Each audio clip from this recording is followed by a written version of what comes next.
नमस्कार। हमारा गुरुकुल की इस कक्षा में आपका स्वागत है और हम इस समय पढ़ रहे हैं सीबीएसई कक्षा 9 के हिंदी की पुस्तक क्षितिज में संग्रहित कबीरदास जी के दोहे, जिन्हें हम साखी के नाम से पुस्तक में पाते हैं। और हम आज जो चर्चा करेंगे वह इनकी साखी संख्या 3 है, जो इस प्रकार है। हस्ती चढ़िए ज्ञान को सहज दुसाला डार, स्वान रूप संसार है भूकन दे झक मार। यह दोहा कबीरदास जी के उन सैकड़ों दोहों में से एक है जो उन्होंने अपने संपूर्ण जीवन के ज्ञान को लोगों को बताने के लिए समय समय पर कहा। कबीरदास जी ने लिखा कुछ भी नहीं था, वे गाते थे। जो भी ज्ञान उनके अंदर था वह उनके शब्दों में प्रकट होता था। और जब इसकी व्याख्या करने का प्रश्न आएगा आपकी परीक्षा में, तो मेरा प्रयास ये है कि इसकी व्याख्या इतनी अच्छी तरह से आपकी समझ में आ जाए जिससे परीक्षा के दौरान आपको कोई भी कठिनाई न हो। जब भी आप व्याख्या करने का क्रम प्रारंभ करते हैं तो किसी भी गद्य अथवा पद्य, विशेष रूप से पद्य, कविताएं, दोहे या इस प्रकार की रचना की व्याख्या करने के पहले सबसे महत्वपूर्ण होता है सोपान उनमें आए हुए शब्दों के अर्थों को सही सही जान लेना। ये शब्द बड़े कीमती होते हैं, रत्नों की तरह होते हैं।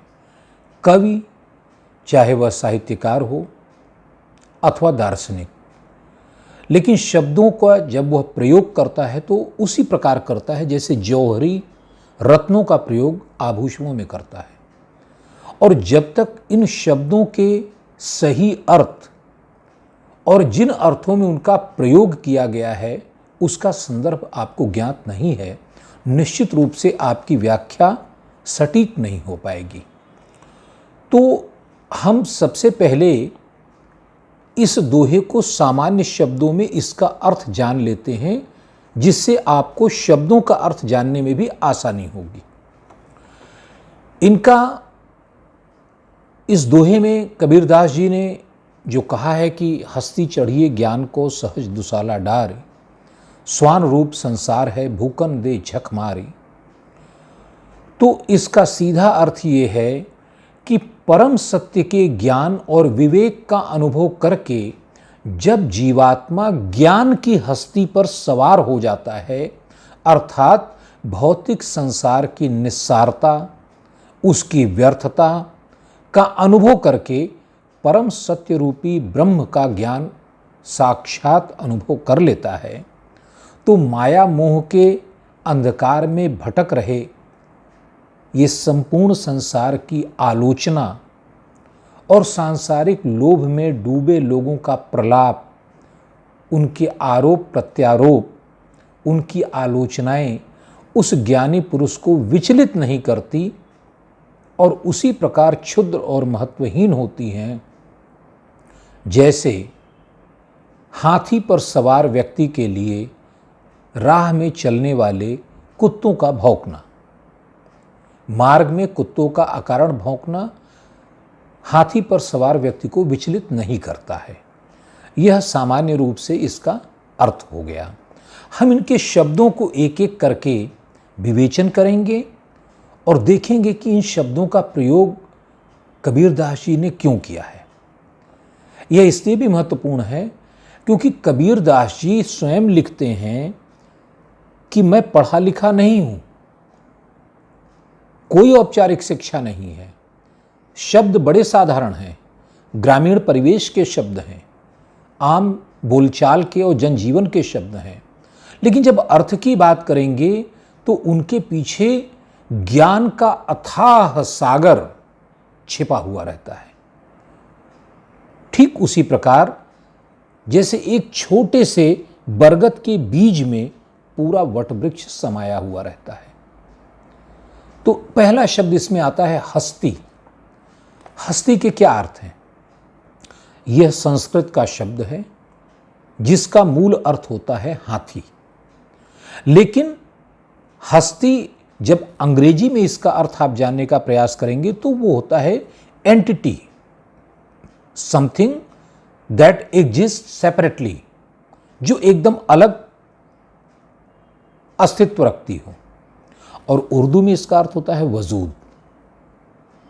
मायने तीनों के जब आप मिलाएंगे तो हस्ती प्रतीक है आपके अस्तित्व का, हमारे अस्तित्व का, और हाथी के रूप में वह प्रतीक है ज्ञान का, क्योंकि ज्ञान के हिंदू मैथोलॉजी में ज्ञान के देवता स्वयं गणेश जी हैं और वो हाथी उनका प्रतीक होता है।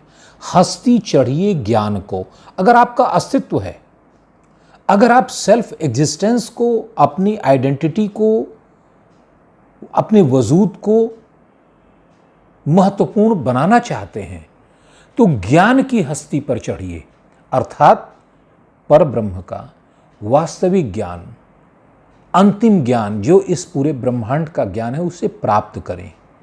और प्राप्त करने का तरीका क्या है? सहज दुसाला डारी। सहजता। सहज क्या होता है?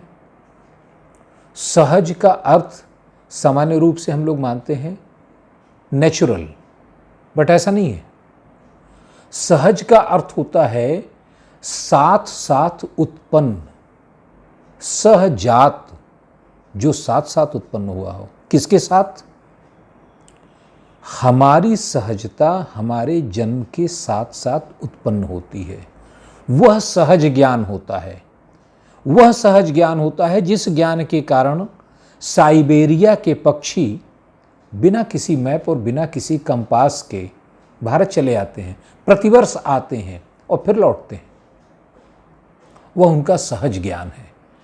वह ज्ञान हमें भी प्राप्त होता है, लेकिन संसार के आकर्षण, लोभ और तरह तरह की विविधताएं इस प्रकार से उस ज्ञान पर हावी हो जाती हैं, उसे दबा देती हैं कि वह सहज ज्ञान दब जाता है।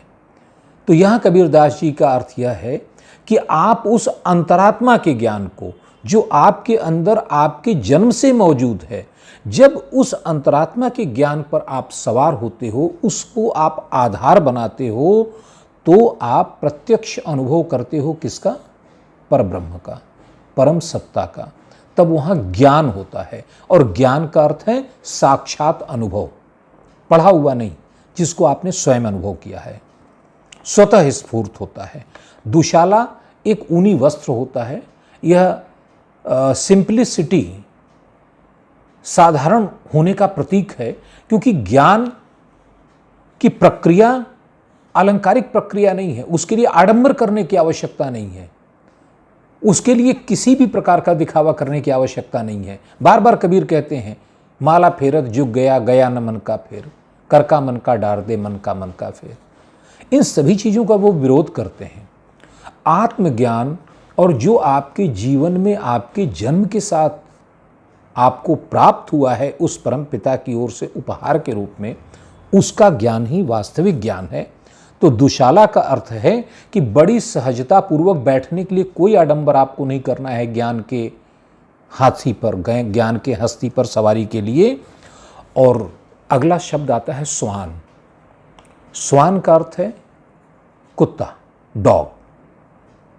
यह प्रतीकात्मक शब्द है, क्योंकि दो तीन विशेषताएं कुत्ते में होती हैं। एक तो जो हम सभी लोग जानते हैं कि भाई बड़ा वफादार होता है, लेकिन ठीक है, वफादार वो पालतू कुत्ता होता है। स्ट्रीट डॉग की बात नहीं यहाँ हम उसमें करते हैं, पालतू कुत्ते की बात यहाँ नहीं हो रही है। एक प्रतीक के रूप में कुत्ता लिया गया है, और उसमें दो तीन विशेषताएं होती हैं। एक तो सामूहिकता, कभी अकेले नहीं रहे, कभी अकेले नहीं रहेंगे, सामूहिक रूप से रहेंगे। और अकारण भौंकना, अगर एक उनमें से किसी ने भी, कई कुत्तों का झुंड हो और एक कुत्ते ने अगर उस पर भौंकना शुरू कर दिया किसी चीज़ पर, तो बगैर कारण जाने बाकी सभी उस पर भौंकना शुरू कर देंगे।